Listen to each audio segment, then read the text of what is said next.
Have you ever felt? Are you listening? Damn. What's up, everyone? Welcome back to another episode of Race to 100. I'm Rick Storsell. And I'm Neil Batang. And we are on episode number 70. Big 70. That's crazy. 1 month left to go. You remember when you said Mike Pence looks like he's 70 years old?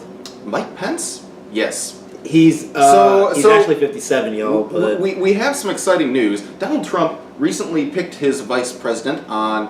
The news broke on Thursday. He was going to delay it for a couple of days because of the France terror attack. But it turns out that he nominated a slice of white enriched bread to be his running mate.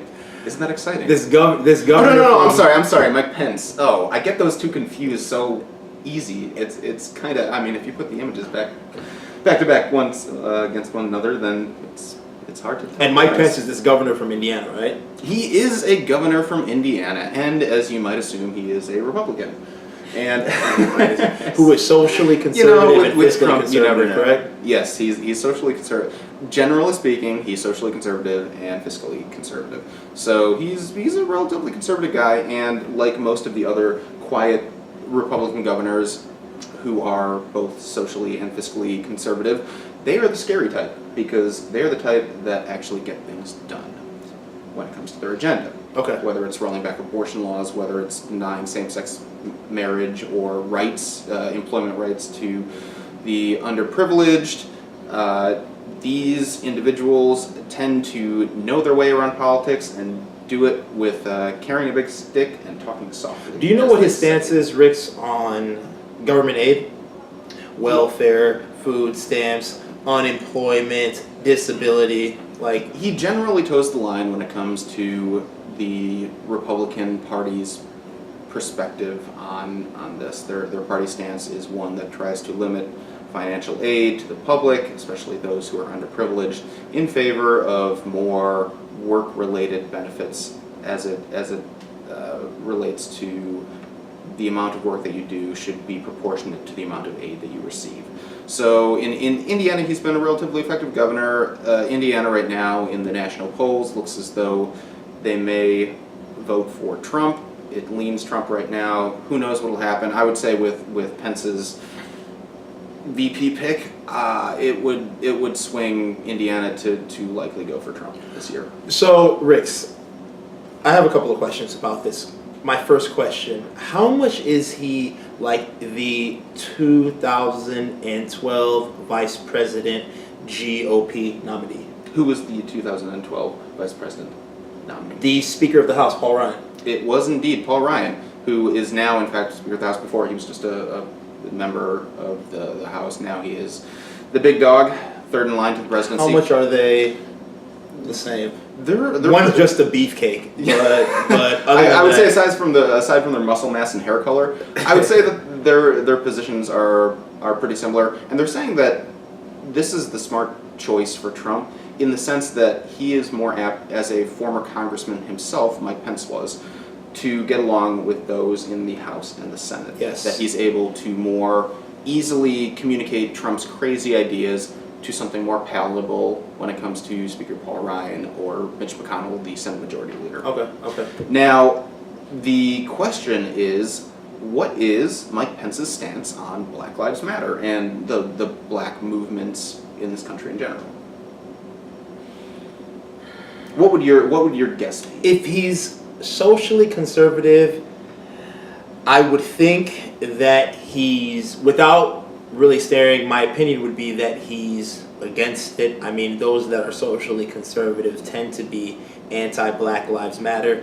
Obviously, there are more nuances to that than I'm saying right now. Do you care to elaborate on that? So Mike Pence has not taken a public stance on Black Lives Matter as of now. He has not spoken derogatorily. He has not spoken derogatorily of the Black Lives Matter movement, but nor has he spoken in favor. He is of the attitude that you see a lot of conservatives taking on right now, which is Blue Lives Matter, as much as Black Lives Matter. Okay. So that tends to be the attitude that is coming out of his office as governor right now.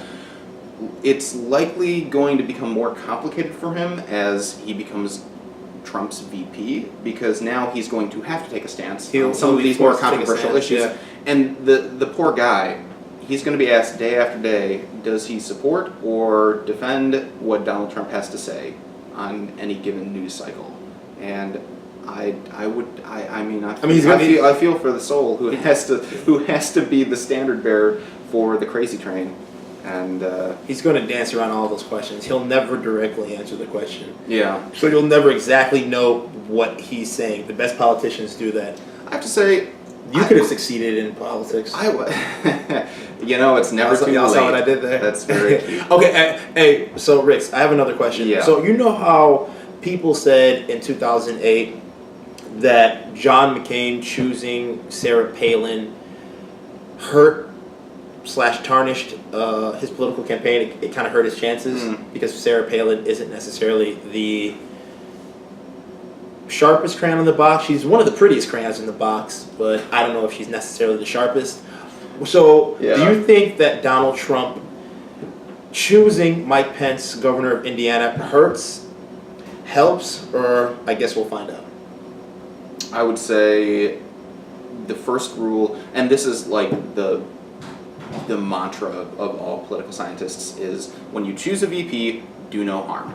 And Sarah Palin was one who did harm, ultimately in the long run. She's still doing harm.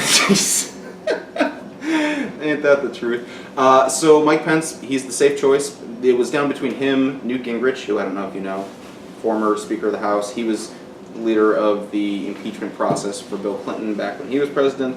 Okay. And then Chris Christie, governor of New Jersey, and human flesh wombat, who likely would have been just as crazy as Trump had he gotten the vice president nomination. So this is like the neutral porridge kind of thing. It's the happy bear, and we'll see what comes of it.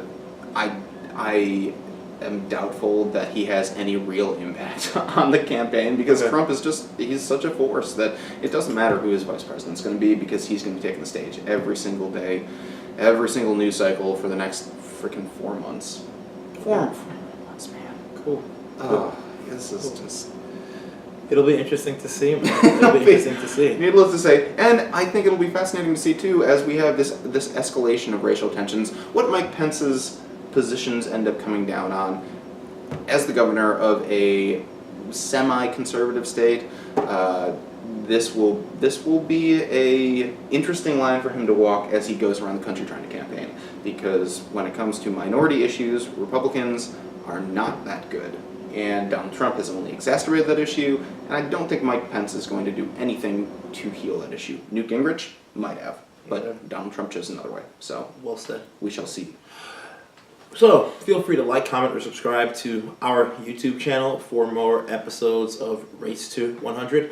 None of this would be possible without the support of our viewers and subscribers. We appreciate all the contributions you've made to Race to 100. And one more thing, we send prayers to the families affected by the recent terrorist attacks in Nice, France. Such a tragic chain of events that happened recently. And our thoughts, Rix and I send our thoughts to you guys. Once again, thank you for tuning in to another episode of Race to 100. Rix, anything else you want to add? I am a slice of white bread as well, and we will catch you next time on Race to 100. Peace.